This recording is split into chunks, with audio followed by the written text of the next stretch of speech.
श्री गणेशाय नमः। जय श्री कृष्ण। राधे राधे। नमस्कार दोस्तों हिंदू कैलेंडर का 7वां महीना आश्विन मास धार्मिक कार्यों के लिए बहुत महत्वपूर्ण माना जाता है। यह महीना माँ दुर्गा और पितरों को समर्पित है। आश्विन माह की शुरुआत पितृपक्ष से होती है। मध्य में शारदीय नवरात्रि, दशहरा और अंत शरद पूर्णिमा से होता है। दोस्तों, इस महीने में सूर्यदेव धीरे धीरे कमजोर होने लगते हैं। मौसम में हल्की ठंडक महसूस होने लगती है। दोस्तों, भाद्रपद पूर्णिमा के बाद आश्विन माह शुरू हो जाता है। इस साल आश्विन महीना 30 सितंबर 2023 शनिवार से शुरू हो रहा है और इसका समापन 28 अक्टूबर 2023 को होगा। इसके बाद कार्तिक मास आरंभ हो जाएगा। आश्विन माह के पहले दिन पितृपक्ष के द्वितीय तिथि का श्राद्ध किया जाएगा। आइए दोस्तों, अब जान लेते हैं आखिर इस महीने का नाम आश्विन माह क्यों पड़ा। तो दोस्तों, जिस महीने की पूर्णिमा को जो नक्षत्र हो, उस महीने को उसी नक्षत्र के नाम से जाना जाता है। जैसे चित्रा से चैत्र, विशाखा से वैशाख, आश्विनी से आश्विन और कृतिका नक्षत्र से कार्तिक महीना बना है। दोस्तों, आश्विन महीना देव और पितृ पूजन के लिहाज से सबसे ज्यादा खास माना जाता है। ये मास 2 भागों में बटा हुआ है। कृष्ण पक्ष को पितृपक्ष कहा जाता है। इसमें पूर्वजों की आत्मा की शांति के लिए प्रार्थना की जाती है। मान्यता है कि इससे परिवार में खुशहाली आती है। पूर्वज प्रसन्न होकर अपने वंशज को आशीर्वाद देते हैं। जबकि दूसरा शुक्ल पक्ष माँ दुर्गा की पूजा के लिए समर्पित है। 9 दिनों तक देवी पूजन से हर संकट का नाश होता है। फिर दशहरा के दिन श्री राम का पूजन कर रावण दहन किया जाता है। शरद पूर्णिमा पर आश्विन माह की समाप्ति होती है। इस दिन माँ लक्ष्मी धरती पर विचरण करती है और भक्तों को धन धान्य का वरदान देती है। दोस्तों, आश्विन महीने में दूध, बैंगन, मूली, मसूर की दाल, चना आदि का सेवन नहीं करना चाहिए। इस महीने में माँ दुर्गा की पूजा की जाती है, इसीलिए इसमें प्याज, लहसुन और तामसिक भोजन का त्याग करें, नहीं तो दोष लगता है। दान, मंत्र जाप, देवी साधना के लिए आश्विन महीना अधिक पुण्यदायी है। इसमें दुर्गा सप्तशती का पाठ कभी न खत्म होने वाला फल देता है। ब्रह्मचर्य का पालन करें, किसी से बैर न रखें। दोस्तों, इस वीडियो में मैं आपको सुनाने वाली हूँ आश्विन मास में नित्य नेम से सुने जाने वाली 5 कथाएं। तो चलिए दोस्तों, कथा शुरू करें। एक बार दुर्वासा ऋषि ने इंद्र को हार भेंट किया। इंद्र ने हार पर विशेष ध्यान नहीं दिया और अपने हाथी ऐरावत के दांत पर उसे रख दिया। ऐरावत ने उसे नीचे गिरा दिया। यह देखकर दुर्वासा क्रोधित हो गए। दुर्वासा ने इंद्र और सभी देवताओं को सारी शक्ति खो देने का श्राप दे दिया। श्राप के कारण इंद्र और अन्य देवता अपनी शक्ति खो बैठे और असुरों के साथ युद्ध में हारने लगे।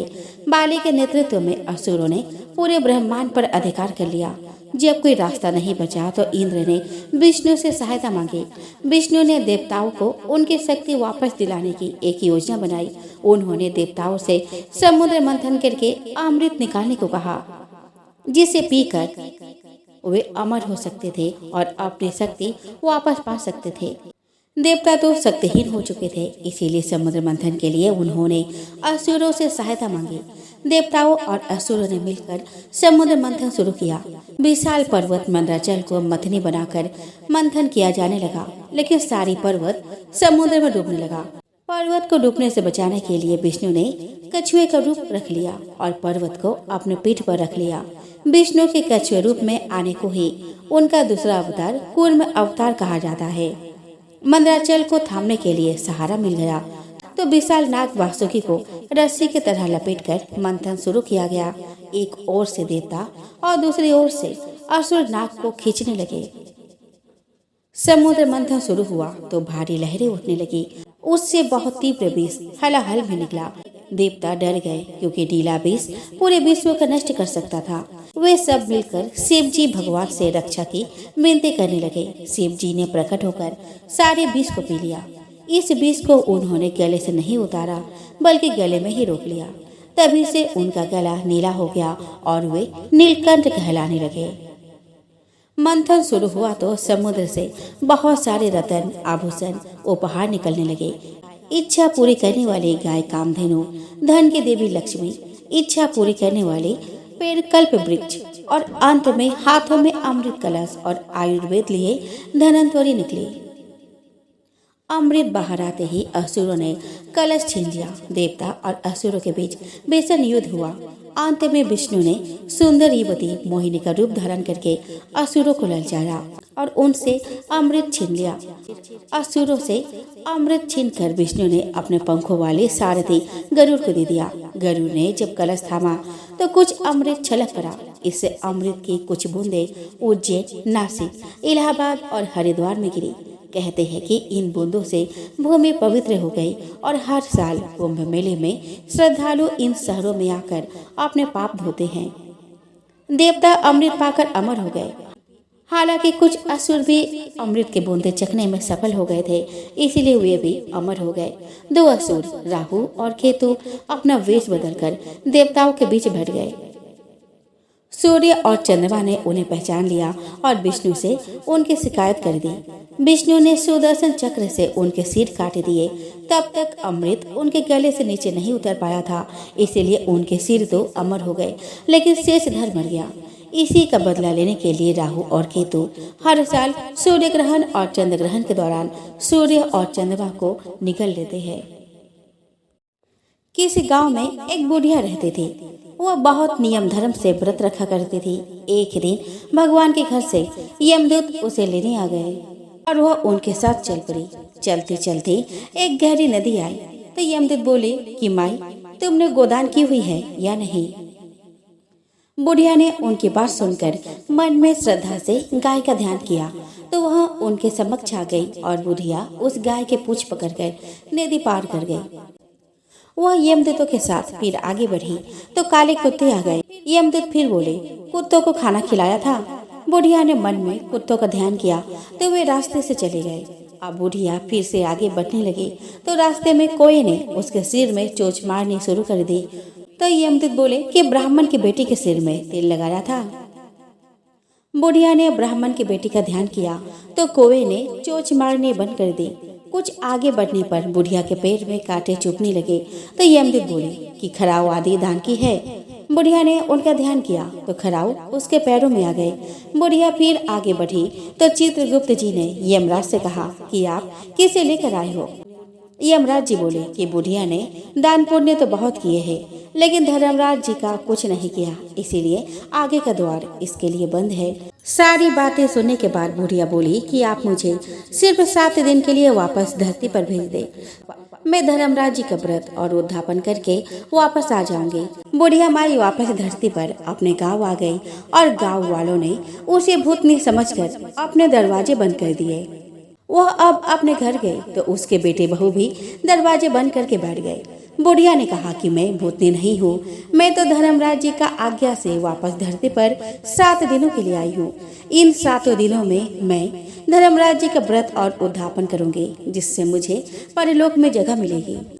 बुढ़िया की बातों से आश्वस्त होकर बहू बेटे उसके लिए पूजा की सारी सामग्री एकत्रित करते हैं, लेकिन जब बुढ़िया कहानी कहती है तो वह हुंकार नहीं भरते, जिससे बुढ़िया फिर अपने पड़ोसन को कहानी सुनाती है और वह हुंकारा भरती है। 7 दिन की पूजा, व्रत और उद्यापन के बाद धर्मराज जी बुढ़िया को लेने के लिए विमान भेजते हैं। स्वर्ग का विमान देख उसके बहू बेटों के साथ सारे गांव वाले भी स्वर्ग जाने को तैयार हो गए। बुढ़िया ने कहा कि तुम कहाँ तैयार हो रहे हो? मेरी कहानी तो केवल पड़ोसन ने सुनी है, इसीलिए वही साथ जाएगी। सारे गांव वाले बुढ़िया से धर्मराज की कहानी सुनाने की आग्रह करते हैं। तब बुढ़िया उन्हें कहानी सुना देती है। कहानी सुनने के बाद सारे गांव वाले विमान में बैठकर स्वर्ग जाते हैं। तो धर्मराज जी कहते हैं, मैंने विमान तो केवल बुढ़िया को लाने के लिए भेजा था। बुढ़िया माई कहती है कि हे धर्मराज, मैंने जो भी पुण्य किए हैं उसमें से आधा भाग आप गांव वालों को दे दो। इस तरह से धर्मराज ने ग्रामवासियों को भी स्वर्ग में जगह दे दी। हे धर्मराज महाराज, जैसे आपने बुढ़िया के साथ सभी गांव वालों को भी स्वर्ग में जगह दी, उसी तरह से हमें भी देना। कहानी सुनकर हुंकारा भरने वालों को और कहानी कहने वालों को भी जगह देना। तो बोलो धर्मराज महाराज की जय। प्राचीन समय की बात है। एक गांव में एक माँ और उसका बेटा बेटी रहा करते थे। माँ गरीब थी, वह मजदूरी करके अपने परिवार का पेट भरती थी। धीरे धीरे दिन गुजरते गए और बच्चे बड़े होने लगे। बेटी शादी के योग्य हुई तो माँ बूढ़ी हो गई थी। माँ ने अपने बेटे से कहा कि बेटा, तेरी बहन शादी के योग्य हो गई है, इसीलिए तेरे जैसा घरवार देखकर उसके शादी करना। ऐसा बोलकर माँ तो कुछ दिनों बाद मर गई। उसका भाई गांव गांव में घूमा, लेकिन बहन के योग्य पति नहीं मिला। वह घूम घूम कर थक गया और एक ही दिन सोचने लगा कि मेरे जैसा तो इस दुनिया में कोई नहीं है, इसलिए मैं ही उससे शादी कर लेता हूँ। ऐसा सोचकर वह चुनरी और शादी के लिए सब सामान ले आया। तब उसकी बहन ने पूछा कि भाई, तुम यह सब सामान क्यों लेकर आए हो? तब उसके भाई ने कहा कि बहन, यह सब सामान तुम्हारी शादी के लिए लेकर आया हूँ। गांव वालों ने बहन से कहा कि तुम्हारा भाई ही तुमसे शादी करने वाला है। तब बहन ने जाकर अपने भाई से पूछा, भाई, मेरी शादी किससे कर रहे हो? इस पर भाई ने कोई जवाब नहीं दिया। तब बहन समझ गई। उसने एक लोटे में जल लिया, चुनरी ली और चप्पल पहनकर जंगल की तरफ चल गई। जंगल में गाय चराने वाले ग्वालों ने उससे पूछा कि तुम कहाँ जा रही हो? तो वह कुछ नहीं बोली। वन में जाकर वह धरती माता को पुकारने लगी और बोली कि हे धरती माता, अब तुम ही मेरी लाज रखना, वरना अनर्थ हो जाएगा। वह बोली, मैं क्या करूँ धरती माता? माँ, मुझे अपने गोद में ले लो, नहीं तो अन्याय हो जाएगा। तब धरती फटी तो बहन ने एक तरफ लोटा, चुनरी और चप्पल रख दिए और वह धरती में जाने लगी। इतने में दौड़ता हुआ उसका भाई जंगल में आया और उसने ग्वालों से पूछा कि मेरी बहन किधर गई है? ग्वालों ने कहा कि तेरी बहन उस तरफ गई है। वह बहन बहन पुकारता हुआ उस तरफ दौड़ता है। तब वह देखता है कि उसकी बहन धरती में समा रही है। यह देखकर वह बहन को पुकारता हुआ उस तरफ दौड़ता है। तब तक उसकी बहन धरती में समा चुकी थी। केवल थोड़े से बाल दिखाई दे रहे थे। वह बहन के बालों को मुट्ठी में पकड़कर रोने लगा और कहा, बहन, तू सत्य के लिए धरती माता की गोद में समा गई। मेरी बुद्धि भ्रष्ट हो गई थी। माँ का वचन निभाने के लिए मेरे जैसा कोई वर न मिला, इसीलिए ऐसा विचार आया। ऐसा बोलकर वह जोर जोर से रोने लगा। पर धरती माँ ने सत्य के लिए बेटी को अपने में समा लिया। जो बाल बाहर थे वे दो बन गए। इसीलिए औरतें धरती माता की कहानी सुनती है और चुनरी, चप्पल और लोटा बर्तन में हरी मूंग और लड्डू कुंवारी कन्या को देती है। जो भी धरती माता की कहानी सुनता है, धरती माता उसको सुखी रखेंगे। हे धरती माता की कहानी कहने, सुनने और हुंकार भरने वाले सभी को सुखी रखना। बोलो धरती माता की जय। प्राचीन काल में मनोहर नगर में पीठत नाम का एक अनाथ ब्राह्मण रहता था। वह माँ दुर्गा की काफी पूजा किया करता था। उसके घर सुमति नाम की कन्या का जन्म हुआ। पिता प्रतिदिन देवी दुर्गा की पूजा करते तो सुमति उपस्थित रहती। एक दिन सुमति खेलती रह गई और पूजा में नहीं आई। पिता को पुत्र की इस बात पर क्रोध आया और बोला, आज तूने भगवती का पूजा नहीं किया, इस कारण मैं किसी कुष्ठ रोगी से या फिर दरिद्र मनुष्य के साथ तेरा विवाह करूंगा। पिता के वचन सुन सुमति बोली कि मैं आपकी कन्या हूँ तथा सब तरह से आपके अधीन हूँ। जैसी आपकी इच्छा हो वैसा ही करो। राजा से, कोष्ठी से, दरिद्र से अथवा जिसके साथ चाहो मेरा विवाह कर दो, लेकिन होगा वही जो मेरे भाग्य में है। ब्राह्मण ने क्रोधित हो सुमति का विवाह एक कुष्ठी के साथ कर दिया और अत्यंत क्रोधित हो पुत्री से कहने लगा कि हे पुत्री, अपने कर्म का फल भोगो। देखे भाग्य के भरोसे रहकर क्या करती हो। उस बालिका की दशा देखकर भगवती प्रकट हुई और बोली, पुत्री, मैं तेरे पूर्व जन्म के पुण्य के प्रभाव से प्रसन्न हूँ। तो पूर्व जन्म में निषाद की स्त्री थी और अति पतिव्रता थी। एक दिन तेरे पति निषाद ने चोरी की। चोरी करने के कारण तुम दोनों को सिपाही ने पकड़ लिया और ले जाकर जेल खाने में कैद कर दिया। नवरात्र के दिन में तुमने ना तो कुछ खाया और न ही जल पिया। इस प्रकार 9 दिन तक नवरात्र का व्रत हो गया। हे ब्राह्मणी, उन दिनों में जो व्रत हुआ उस व्रत के प्रभाव से प्रसन्न होकर मैं तुझे मनोवांछित वर देती हूँ। तुम्हारी जो इच्छा सो मांगो। उसने माँ से कहा कि हे माँ, मेरे पति का कोढ़ दूर करो। देवी ने कहा कि उन दिनों तुमने जो व्रत किया था उस व्रत का एक दिन का पुण्य पति का कोढ़ दूर करने के लिए अर्पण करो। उस पुण्य के प्रभाव से तेरा पति कोढ़ से मुक्त हो जाएगा। तब उसके पति का शरीर भगवती दुर्गा की कृपा से कुष्ठ रोग से रहित हो गया। उस ब्राह्मणी की स्तुति सुन देवी प्रसन्न हुई और ब्रह्माणी से बोली कि तेरे उदालक नामक अति बुद्धिमान, धनवान, कीर्तिमान और जितेंद्रिय पुत्र शीघ्र उत्पन्न होगा। सुमति ने माँ से कहा, भगवती दुर्गे, अगर आप मुझ पर प्रसन्न है तो कृपा कर मुझे नवरात्र व्रत के विधि और उसके फल का विस्तार से वर्णन करें।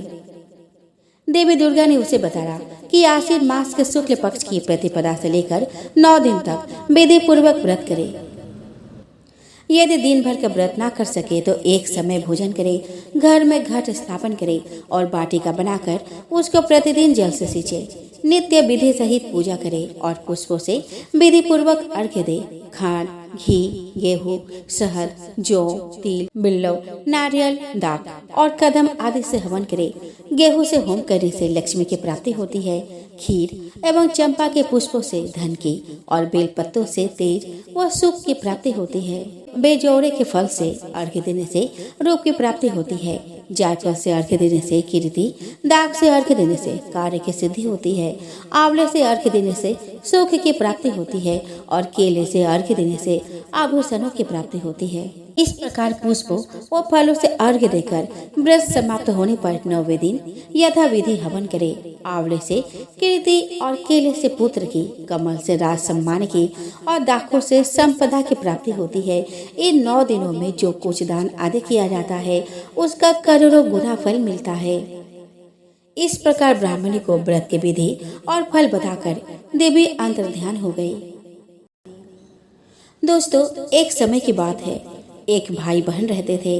बहन का नियम था कि वह अपने भाई का चेहरा देखे ही खाना खाती थी। हर रोज वह सुबह उठती थी और जल्दी जल्दी सारा काम करके अपने भाई का मुंह देखने के लिए उसके घर जाती थी। एक दिन रास्ते में एक पीपल के नीचे गणेश जी की मूर्ति रखी थी। उसने भगवान के सामने हाथ जोड़कर कहा कि मेरे जैसा अमर सुहाग और मेरे जैसा अमर पीहर सबको दीजिए। यह कहकर वह आगे बढ़ जाती है। जंगल के झाड़ियों के कांटे उसके पैरों में चुभा करते थे। एक दिन भाई के घर पहुंची और भाई का मुंह देखकर बैठ गई तो भाभी ने पूछा कि पैरों में क्या हो गया है। यह सुनकर उसने भाभी को जवाब दिया कि रास्ते में जंगल के झाड़ियों के गिरे हुए कांटे पाँव में चुभ गए हैं। जब वह वापस अपने घर चली गई तब भाभी ने अपने पति से कहा कि रास्ते को साफ करवा दो, आपके बहन के पाँव में बहुत सारे कांटे चुभ गए हैं। भाई ने तब कुल्हाड़ी लेकर सारी झाड़ियों को काटकर रास्ता साफ कर दिया, जिससे गणेश जी का भी स्थान वहां से हट गया। यह देखकर भगवान गुस्सा हो गए और उसके भाई के प्राण हर लिए। लोग अंतिम संस्कार के लिए जब भाई को ले जा रहे थे तब उसकी भाभी रोते हुए लोगों से कहे कि थोड़ी देर रुक जाओ, उसकी बहन आने वाली है। वह अपने भाई का मुख देखे बिना नहीं रह सकती है, उसका ये नियम है। तब लोगों ने कहा कि आज तो देख लेगी पर कल कैसे देखेगी। रोज के दिन की तरह बहन अपने भाई का मुंह देखने के लिए जंगल में निकली। तब जंगल में उसने देखा कि सारा रास्ता साफ किया हुआ है। जब वह आगे बढ़ी तो उसने देखा कि सिद्धि विनायक को भी वहां से हटा दिया गया है।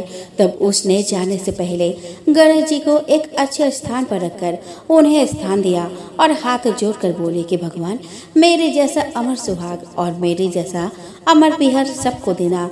और फिर बोलकर आगे निकल गई। भगवान तब सोचने लगे कि अगर इसकी नहीं सुनी तो हमें कौन मानेगा, हमें कौन पूजेगा। तब सिद्धि विनायक ने उसे आवाज दी, बेटी इस खजूरी का 7 पत्तियां लेकर जा और उसे कच्चे दूध में घोलकर भाई के ऊपर छिटा मार देना, वह उठकर बैठ जाएगा। यह सुनकर जब बहन पीछे मुड़ी तो वहाँ कोई नहीं था। फिर वह यह सोचने लगी कि ठीक है, जैसा सुना वैसा ही कर लेती हूँ। फिर वह 7 खजूरी के पत्तियों को लेकर अपने भाई के घर पहुँची। उसने देखा कि वहाँ कई लोग बैठे हुए हैं। भाभी बैठी रो रही है और भाई की लाश रखी है। तब उसने उस पत्तियों को बताए हुए नियम के तहत भाई के ऊपर इस्तेमाल किया। तब भाई उठकर बैठ गया। भाई बहन से बोला कि मुझे बहुत ही गहरी नींद आ गई थी। तब बहन बोले कि यह नींद किसी दुश्मन को भी न आए और उसने सारी बात अपने भाई को बता दी। तो मान्यता के अनुसार यह है गणेश जी की चमत्कारी कहानी।